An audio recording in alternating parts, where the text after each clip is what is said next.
교회 오시는데 불편하지 않아서 저는 더 마음에 더 편한 그런 마음이 들었어요. 그래서 오히려 더 날씨가 좀 이렇게 따뜻하게 지나갔으면 좋겠다 그런 생각도 있습니다. 우리 오늘 성가대에서 귀한 찬양을 하나님께 들려주셔서 감사합니다. 하나님께 한 박수 한번 올리십시다. 감사합니다.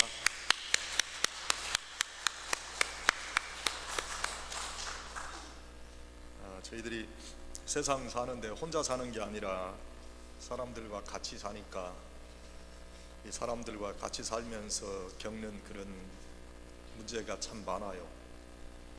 관계를 맺고 살아가는데 기쁜 그런 마음으로 살아야 되는데 어떤 때는 기쁘지 않고 마음에 부담되는 때도 있고 어떤 때는 서운한 때도 있고 어떤 때는 불쾌할 때도 있고 그래요. 그 관계를 갖는 남편한테 좀 세상에 의지할 사람 남편밖에 없는데 남편한테 좀 도움되는 그런 말도 듣고 싶고 남편이 나를 좀 이해해 줬으면 좋겠는데 그런 말을 듣지 못하고 어떤 때는 오히려 면박당하고 어떤 때 좀 좋지 않은 소리까지 들으면 마음에 굉장히 그 상처가 심하죠. 또 아내에게 좀 기대고 싶고 의지하고 싶은 그런 마음이 있는데 그런 아내에게서 그런 리스판스를 우리가 받지 못하면 세상 내가 헛살았다 하는 그런 생각도 우리가 들 때가 있습니다.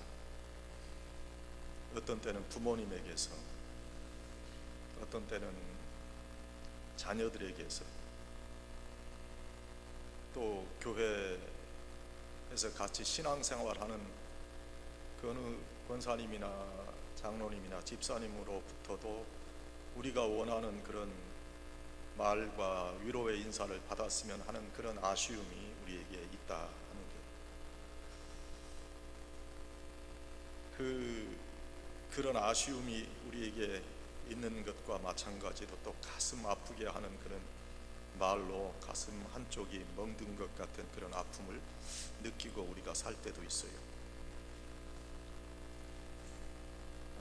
세상살이가 어려워서 고통스럽고 언제나 이 좀 고통에서 내가 좀 놓일 수 있겠는가 고민스럽지요.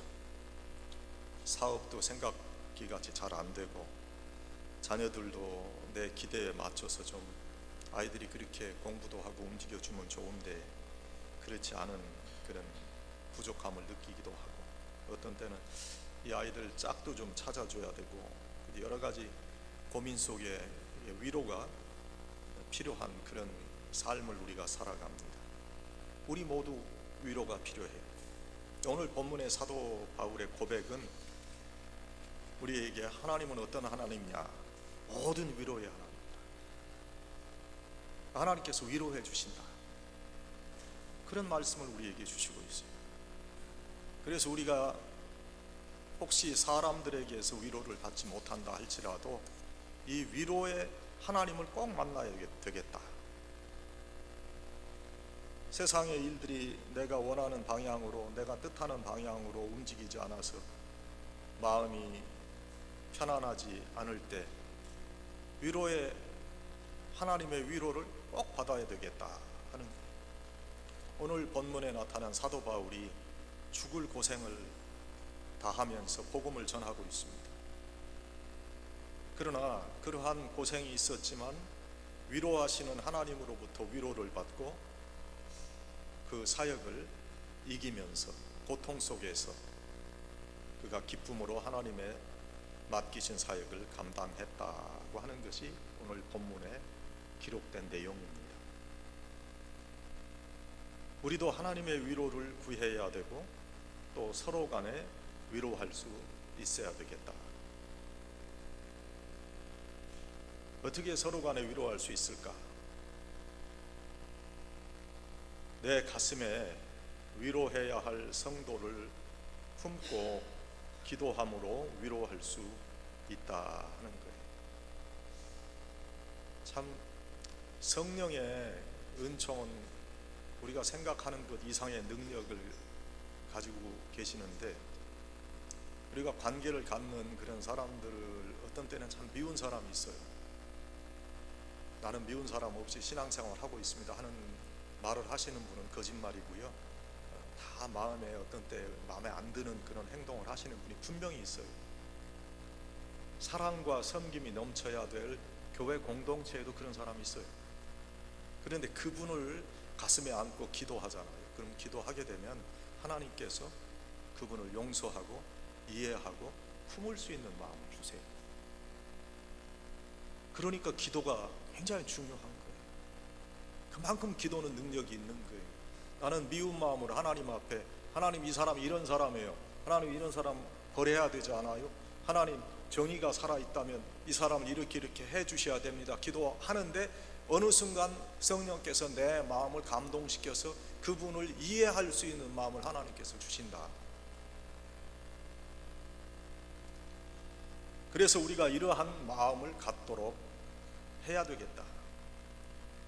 우리가 위로의 하나님을 본받고 위로의 하나님 가운데서 우리가 살아가면서 소망 중에서 살면서 기도함으로 우리도 주님께서 주시는 위로를 전하는 위로의 사람이 되어야 되겠다.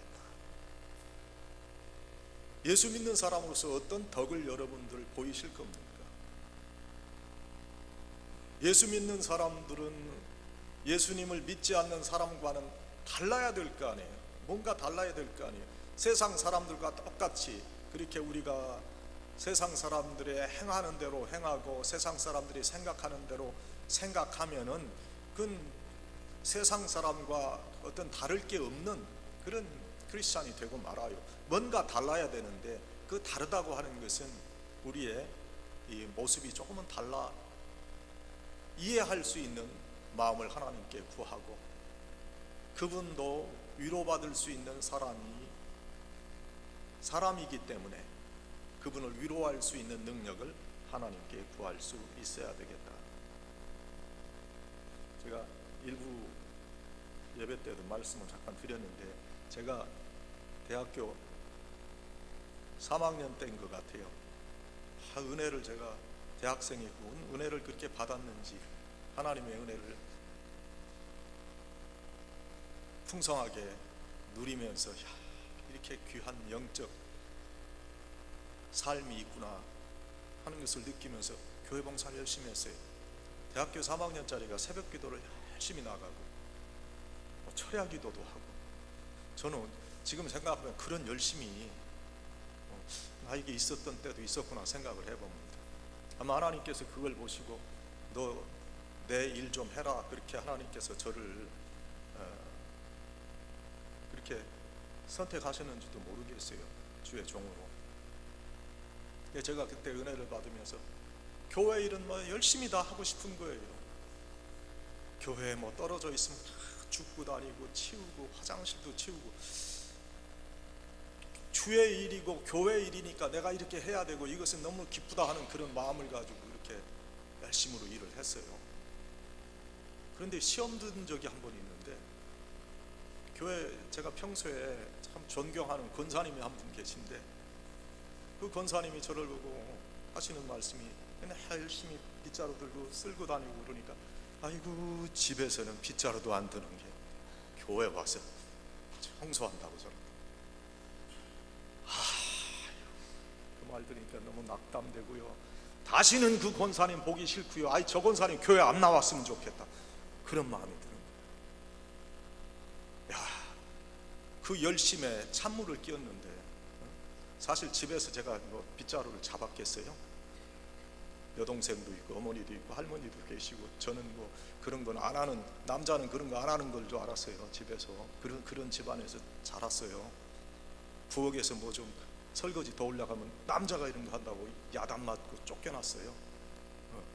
그런데 권사님이 저한테 그러니까 너무너무 싫더라고요. 아니 권사가 저런 말을 해? 그런 마음까지 드는 거예요. 이게 그분 권사님은 뜻없이 그냥 하셨을 거예요. 그죠? 제가 미워서 그랬겠어요. 뭐 일하는 게 기특하기도 하고 예쁘기도 하고. 그래서 권사님은 툭 던진 말인데 저는 그 말이 그렇게 상처가 되더라고요. 우리가 교회 공동체에서 마찬가지예요. 별거 아닌데, 별거 아니라고 나는 생각하는데 상대방은 그것으로 인해서 정말 낙담하고 시험에 드는 경우가 있더라. 그런 마음을 누구나 다 갖는 거예요. 교회에서 나 위로받고 싶고요, 교회에서 칭찬 듣고 싶고요, 교회에서 격려받고 싶고요, 교회에서 인정받고 싶은 거예요. 다 그렇잖아요, 우리가. 그래도 교회 오면은 다 사랑으로 감싸주고 이해해주고 딱 그러니까 우리 교회가 좋아요. 다 그렇게 우리가 생각하고 교회 오는데, 이 교회 와서 혹시라도 그런 낙담되는 일이 있다면 안 되지 않을까. 그래서 내 자신이 바로 그러한 한 영혼에게 은혜를 끼치고 한 영혼을 격려할 수 있는 그런 사람도 되고, 한 영혼을 낙담시키고 한 영혼을 실족시키는 역할을 감당할 수도 있는 그런 사람이라는 것을 우리가 잘 기억해야 돼요. 주님께서 우리에게 섬기는 사람이 되라 그랬잖아요. 그 섬기는 그런 사람이 되는 것은 서로 간에 위로할 수 있는 그런 사람이 된다는 거지요. 위로해야 할 성도를 가슴에 품고 기도함으로 위로할 수 있는 거예요. 사람이 사람을 위로할 수 있는 가장 좋은 방법은 그를 위해서 하나님께 기도하는 거예요. 우리가 시간과 물질과 사랑으로 위로하기에는 한계가 있어요. 하지만 하나님께는 한계가 없어요. 인간은 위로하기에 부족하지만 하나님은 풍성하신 분이기에 그 하나님의 위로가 내가 기도하는 저 성도에게 함께 하기를 기도해야 돼요. 하나님께서 그들의 삶에 역사하시면 수백 배의 은혜가 넘쳐서 위로를 받을 수 있게 된다. 그래서 사랑하고 섬기는 자들을 가슴에 품고 그들이 하나님의 위로를 받도록 기도해야 돼요. 하나님께서 직접 그들에게 복을 주시고 위로하시도록 기도해야 된다. 말씀드렸지만 우리가 기도하는 가운데 성도를 위로하는 마음으로 변화되고 또 그들을 위로할 수 있는 힘이 솟아납니다. 누군가를 위해서 기도하고 누군가를 위해서 섬기는 마음을 가지고 있다는 것을 아는 성도는 참 기쁩니다. 우리가 누구를 위해서 기도해주고 누구를 생각하고 그들을 이해하는 마음을 가지고 있다는 것을 아는 그 성도에게 얼마나 힘이 되고 능력이 되고 위로가 되는지 몰라요. 슬프고 외로울 때, 힘들 때 나를 이해해주는 그 사람이 옆에 있어주는 것이 사랑이고 위로를 주는 거예요. 실제적으로 아무것도 해줄 수 없어도요, 그저 고통에 동참하는 눈빛으로 함께 있어주는 것이 얼마나 큰 위로와 격려가 되는지 모릅니다.